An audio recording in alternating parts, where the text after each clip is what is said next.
Good morning, students. So, mana unit 3 complete అయిపోయింది. So today onwards we are going to learn about unit 4. Okay, అది కూడా interpolation. మనకి unit 3, unit 4, unit 5 3 units కూడాను main heading interpolation చాప్టరే. వాటిని third unit లో interpolation 1 అన్నారు, fourth unit interpolation 2 అన్నారు, and fifth unit సరికి యూనిట్ 5 అన్నారు. సారీ, ఇంటర్పోలేషన్ 3 అన్నారు. ఇప్పుడు యూనిట్ 3 లో ఇంటర్పోలేషన్ 1 దానిలో మనం ఏం డిస్కస్ చేసుకున్నాం? ఫార్వర్డ్ డిఫరెన్స్ టేబుల్, అదే forward difference operator, backward difference operator, forward difference table, దాని మీద థియరం ఏంటి, దాని మీద అప్లికేషన్ ఏంటి, న్యూటన్స్ ఫార్వర్డ్ ఇంటర్పోలేషన్ ఫార్ములా. అదేవిధంగా బ్యాక్వర్డ్ డిఫరెన్స్ ఆపరేటర్, దాని మీద అప్లికేషన్ వచ్చేసరికి బ్యాక్వర్డ్ డిఫరెన్స్ ఫార్ములా. తర్వాత ఈ ఫార్వర్డ్ డిఫరెన్స్ ఆపరేటర్ డేటా మీద చిన్న చిన్న డెరివేషన్స్ చూసాం కదా. So Newton's forward, Newton's backward అయిపోయింది. ఇప్పుడు ఇక్కడ యూనిట్ 4 లో వచ్చేసరికి Gauss forward, Gauss backward, Stirling's 3 ఉంటాయి. Gauss forward, Gauss backward, Stirling's. తర్వాత యూనిట్ 5 వచ్చేసరికి దానిలో Lagrange interpolation formula, Newton's divided interpolation formula.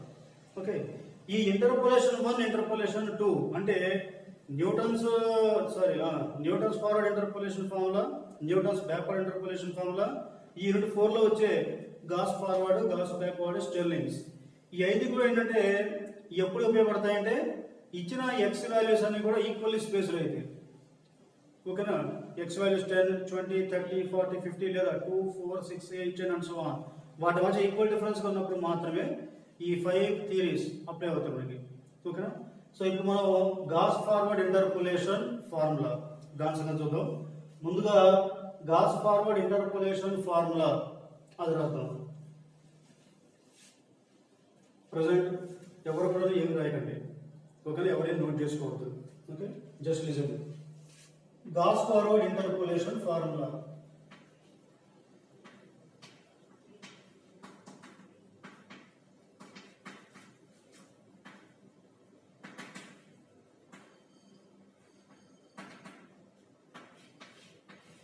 Okay, చూడండి. Let y equal to f of x be a function which takes the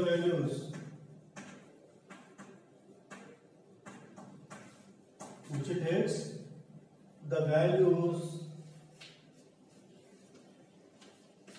and so on, y minus 2, y minus 1,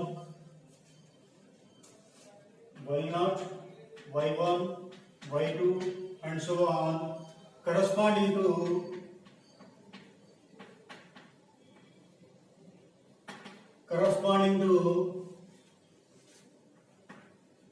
the equispaced points, లేదా corresponding to the values of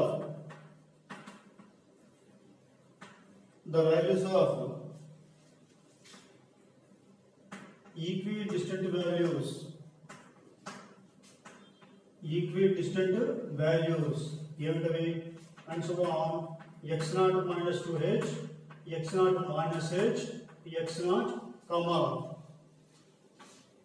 x0 plus h, x0 plus 2h and so on. Then ఇప్పుడు formula ఏంటంటే f of x equal to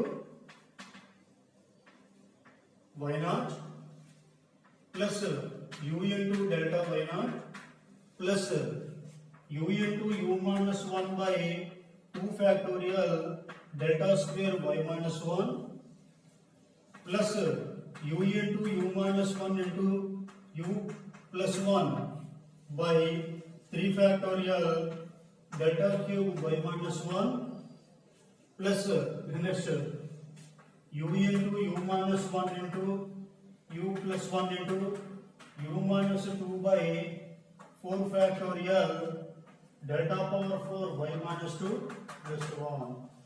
ఇదండి Gauss forward interpolation formula. Okay, మనం ఇప్పటిదాకా Newton's forward కానీ Newton's backward కానీ మన introduction ఎలా ఉంటుంది? let y equal f of x be a function which takes the values f of x0, f of x0 plus h, f of x0 plus 2h and so on, corresponding to the equidistant values x0, x0 plus h, X not plus 2h and so on అంటున్నారు. Of course వీటిని F of X not అంటేనేమో why not అండి, F of X not plus H అంటేనేమో y1, F of X not plus 2h అంటే y2 and so on.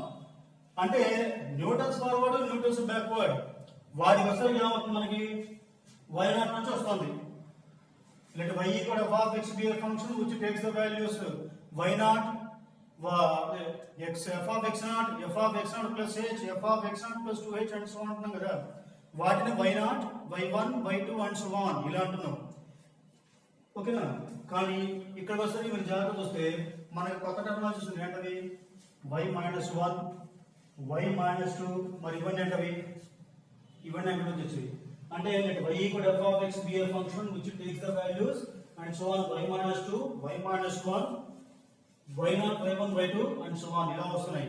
మరి ఈ values అనేటివి y minus 2 మనకేమో తెలిసిందేమో. ఇప్పుడు x వాల్యూస్ ఇప్పటిదాకా మనం ఏం చేస్తున్నాం బేసిక్ గా అయితే ఫార్వర్డ్ డిఫరెన్స్ టేబుల్ ఉందనుకోండి, ఫార్వర్డ్ డిఫరెన్స్ టేబుల్ లో మనం తీసుకున్న వాల్యూస్ ఏంటవి x naught plus h x naught plus 2h and so on. ఇదేగా మా న్యూటన్స్ ఫార్వర్డ్ ఇంటర్పోలేషన్ ఫార్ములా మనం వాడేది. ఓకేనా? తర్వాత ఎఫ్ ఆఫ్ ఎక్స్ కి ఇవే వస్తాయి మనకి. ఆ తర్వాత delta F of X delta square మీరు వాల్యూ కలుపుకుంటారు ఫార్వర్డ్ డిఫరెన్స్ టేబుల్. మనకి ఎక్స్ నుండి స్టార్ట్ అవుతుంది. మన న్యూటన్స్ ఫార్వర్డ్ ఇంటర్పోలేషన్ ఫార్ములా మనం ఏం చెప్పుకుంటున్నాం, న్యూటన్స్ ఫార్వర్డ్ ఇంటర్పోలేషన్ ఫార్ములాలో ఇప్పుడు ఫర్ ఎగ్జాంపుల్ ఎక్స్ వాల్యూస్ 10 20 30 40 50 అడిగారు అనుకోండి, f of x equal to values ఇచ్చేసారు. Find the value of f of 11.2 అన్నాడు అనుకోండి, 11.2 ఇమేజ్ వాల్యూ f of 11.2 కనుక్కోండి అన్నారు అనుకోండి. అప్పుడు ఏం చేస్తారు మీరు 11.2 అంటే దేనికి నియర్ గా ఉంది, మనం న్యూటన్స్ ఫార్వర్డ్ యూజ్ చేయాలా న్యూటన్స్ బ్యాక్వర్డ్ యూజ్ చేయాలా అనేది మనకి ఎలా తెలుస్తుంది చెప్పుకున్నాం. మొత్తం 5 ఉన్నాయి, దీనిలో మిడిల్ టర్మ్ ఏంటి 30 అవునా. మిడిల్ టర్మ్ 30 అయినప్పుడు దీనికి పై వాల్యూస్ కి నియర్ గా ఉందనుకోండి, మన అడిగిన పాయింట్ ఎఫ్ ఆఫ్ 11 ఇమేజ్ కనుక్కోవాలి. 11.2 అనేది 10 కి 20 కి మధ్యలో ఉంటుంది, అంటే 10 కి నియర్ గా ఉంటుంది. అంటే మిడిల్ టర్మ్ కి పై వాల్యూ దగ్గరలో ఉంది కాబట్టి, పై వాల్యూస్ దగ్గరలో ఉంది కాబట్టి న్యూటన్స్ ఫార్వర్డ్ ఇంటర్పోలేషన్ ఫార్ములా మనం యూజ్ చేసుకుంటాం. అదేవిధంగా ఎఫ్ ఆఫ్ ఏదో ఒక 47.3 అడిగారు అనుకోండి, 47.3 అంటే 40 కి 50 కి మధ్యలో ఉంటుంది అది. కాబట్టి ఇదేంటి మిడిల్ టర్మ్ కి బిలో వాటికి నియర్ గా ఉంది కాబట్టి Newton's backward interpolation formula use చేస్తాం. న్యూటన్స్ ఫార్వర్డ్ వచ్చేసరికి ఇక దానికి స్టార్టింగ్ వాల్యూ ఏంటిది x నాట్, బ్యాక్వర్డ్ వచ్చేసరికి x naught plus h use చేసుకుంటాం, లాస్ట్ వాల్యూ తీసుకుంటాం. న్యూటన్స్ ఫార్వర్డ్ ఇక x naught f of x naught delta f of x naught delta square f of x naught and so on. లేదా f of backward వచ్చేసరికి nabla f of x not nabla square f of x not nabla cube f of x naught plus h x not కాదు, కింద value తీసుకుంటూ వస్తున్నాం. అదే వాడు f of 29.2 అడిగాడు అనుకోండి, 29.2 అనేది దేనికి నియర్ గా ఉంటుంది, మిడిల్ టర్మ్ 30 కి నియర్ గా ఉంటుంది. మన అన్నప్పుడు ఏం చేయాలి, we cannot use Newton's forward Newton's backward. ఇప్పుడు వాళ్ళని ప్రస్తుతం మనం న్యూటన్స్ ఫార్వర్డ్ కానీ న్యూటన్స్ బ్యాక్వర్డ్ కానీ యూజ్ చేయడానికి మనకు కుదరదు. ఇలాంటి సిచ్యువేషన్ లో మనం ఏంటంటే ఈ గాస్ ఫార్వర్డ్ ఇంటర్పోలేషన్ ఫార్ములా లేదా గాస్ బ్యాక్వర్డ్ కానీ మనం యూజ్ చేసుకోవచ్చు. ఓకే సరే, ఈ Gauss forward interpolation formula Newton's forward అంటేనేమో x naught f of x naught delta f of x naught delta square f of x naught delta cube f of x not అన్నారు. Backward వచ్చేసరికి f of y not nabla f of y not nabla square f of y not and so on అంటున్నారు. మరి దీనికి వచ్చేసరికి formula ఎలా మారిపోయింది అవునా. ఇక్కడ ఏంటంటే ఫర్ ఎగ్జాంపుల్ ఇప్పుడు f ఆఫ్ 29.2 దానికి నియర్ గా ఉంది అని చెప్పాం కాబట్టి మిడిల్ టర్మ్ నియర్ గా ఉంది కాబట్టి గాస్ ఫార్వర్డ్ లేదా గాస్ బ్యాక్వర్డ్ లేదా స్టెర్లింగ్స్ ఏదైనా పర్ల. ఓకేనా. 29.2 దేనికి నియర్ గా ఉంది x నాట్, ఇక్కడ 30 అనేది నాకు x నాట్ అవుతుంది, ఇక్కడ 30 అనేది నాకు x నాట్ అవుతుంది.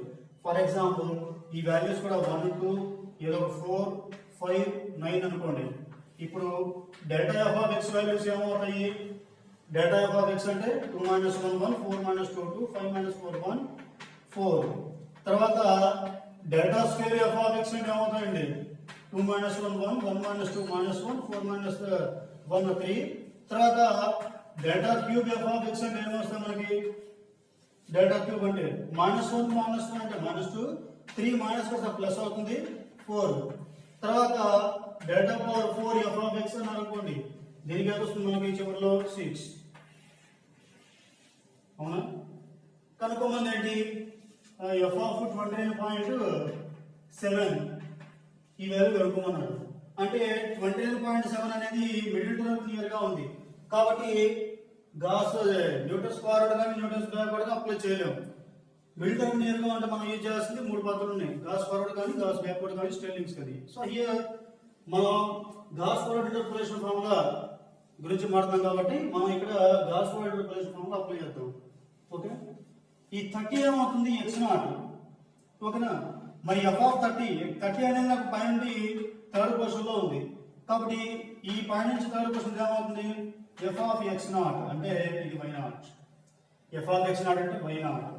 తర్వాత డెల్టాలో పై నుంచి థర్డ్ వాల్యూ ఏంటి? 1. ఇదేమవుతుంది? Delta y0. డెల్టా స్క్వేర్ లో పై నుంచి మూడో వాల్యూ ఏమవుతుంది? Delta square y0.